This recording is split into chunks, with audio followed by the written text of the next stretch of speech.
Teofimo Lopez, ladies and gentlemen.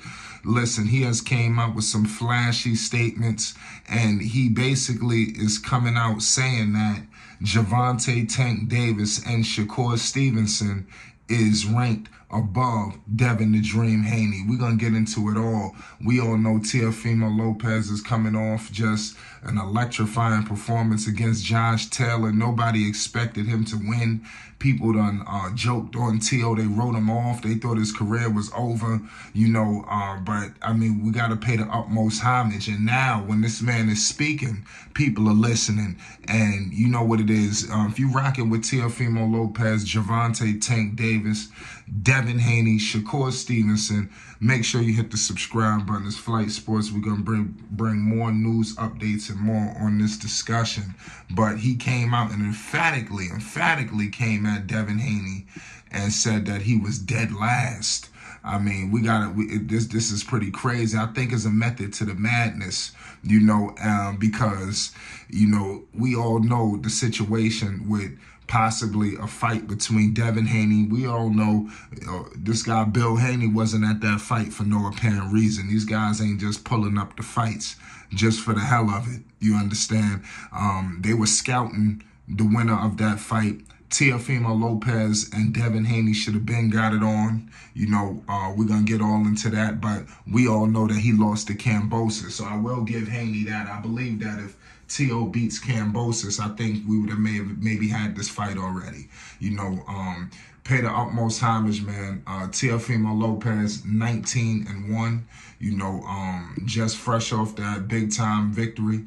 5'8" with a 68.5-inch arm reach. This man is the truth, the takeover. We all know New York City stand up.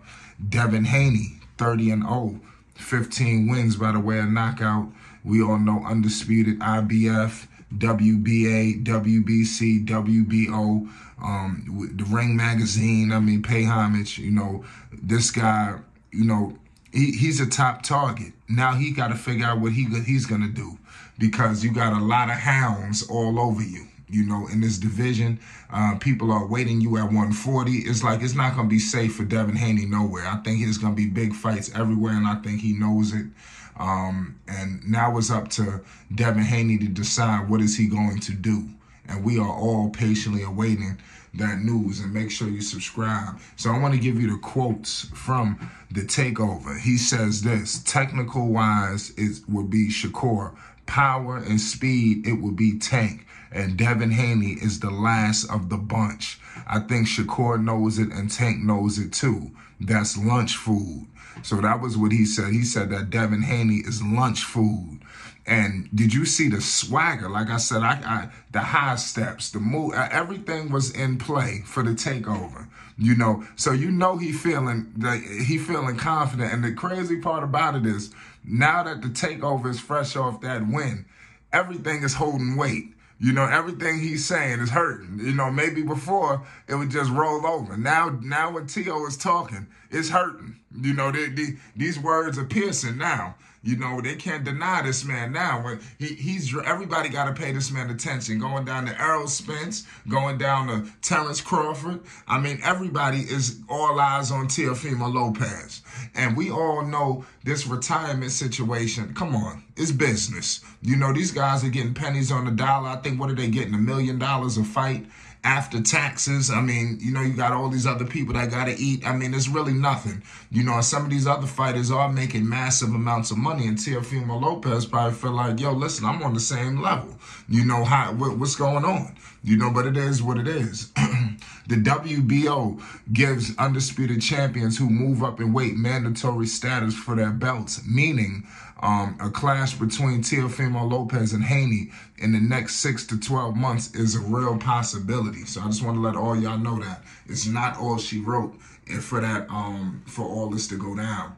But it is what it is. After a series of flat, subpar performances dating back to his loss to George Kambosos Jr., as well as issues in his personal life, there are big doubts as to whether or not Lopez would ever return to form that saw him topple Vasily Lomachenko back in 2020. However, he managed to set his ongoing outside of the ring it's crazy all the things that he has done, and everybody know what he just did at MSG.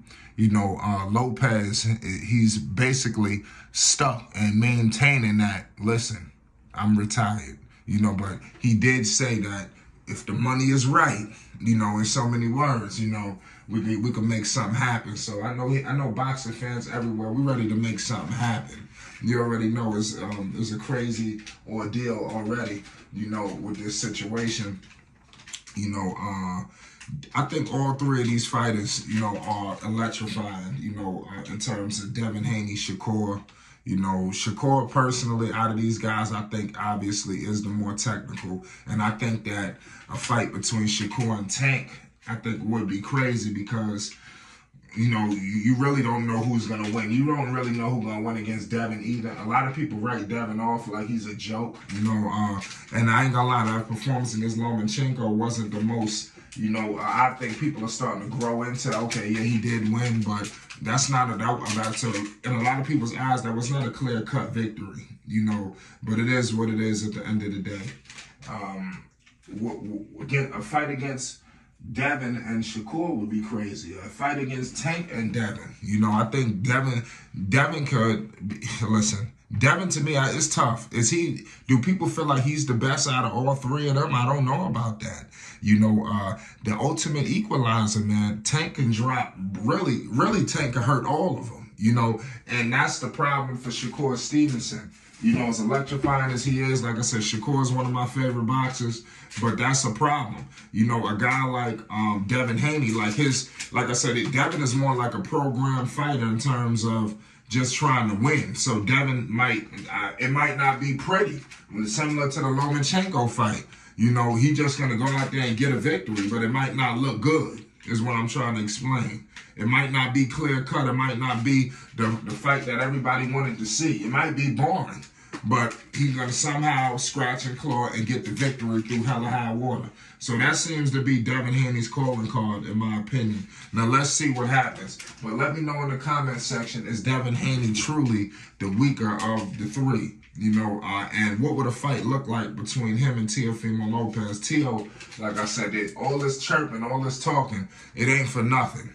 And I expect Teofimo Lopez to have a more increased role in the sport of boxing vocally in terms of speaking his mind and things of that nature. I think this is going to be spectacular, to say the least, man. It's Flight Sports TV, man. Peace and love to everybody, man. You already know what it is. We got a lot of things cooking, you know, on the boxing side. Big fights, big news coming. Peace and love. Let me know if you're a boxing fan. Let's politic this, man. There's big conversations going on. Shout out to Teo. Shout out to Devin. Shout out to Shakur. Shout out to Gervonta Tank Davis. Peace and love.